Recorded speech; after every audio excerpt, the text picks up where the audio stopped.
everyone, welcome to my very first devlog for the game I'm currently working on. If you saw my channel intro video, you already know this series is dedicated to my new game project. What you're seeing on screen right now is the current state of the game. Still early, but I want to walk you through what it's all about. I grew up in a pretty intense authoritarian country, not exactly the kind of place where you get to chase your dreams or question the authority. These days, I'm lucky enough to live in the US, but that past still shapes how I see things, and I've always wanted to build something that reflects what I went through, not just the stories, but the systems. The way everything around you reminds you who's in charge. This game is one of those reflections. Anyway, that's enough backstory, let's talk about the gameplay. Inspired by Papers, Please, you play as a gatekeeper, and instead of checking passports, you inspect people's phones. You'll dig through apps like messaging, photo albums, social media. Each phone tells a story, and your job is to decide who goes to jail and who doesn't. The phone mechanic gives me a lot of room to get creative. Different apps, hidden clues, conflicting data.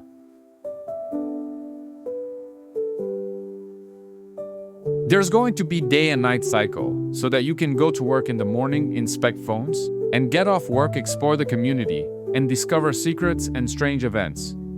Experience the oppressive atmosphere firsthand. This part is more exploratory, letting you feel the weight of the system you're part of.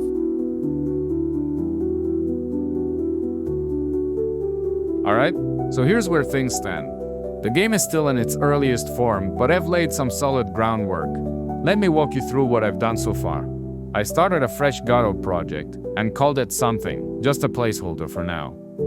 I've used Godot for 2D games before, but this time I dove into the 3D side. The main difference, you've got that extra axis to deal with, which means every movement and interaction needs to account for depth. Thankfully, Godot's 3D workflow is pretty intuitive. Most of the 2D nodes I'm familiar with have direct 3D counterparts, so the transition wasn't too painful. After some tinkering and a few why isn't this working moments, I got a basic first-person controller up and running. It's functional, but let's be honest, it's still pretty generic. No fancy camera animations yet. But hey, it lets us walk around on a flat plane. That's right, no map, no buildings. Pretty boring. So I started blocking out some buildings. Nothing fancy, just gray boxes to figure out layout and scale. It's rough, but it already gives a hint of what this game could become. Then I jumped into Blender and modeled a few buildings. Are they ugly? Absolutely.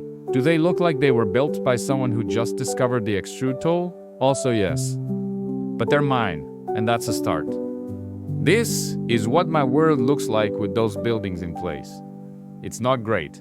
That's when I fell into the rabbit hole of brutalist Soviet architecture. You know, the kind of buildings that look like they were designed by robot with zero regard for human joy. And honestly, that's exactly the vibe I want for this game. There's something oddly nostalgic about these buildings.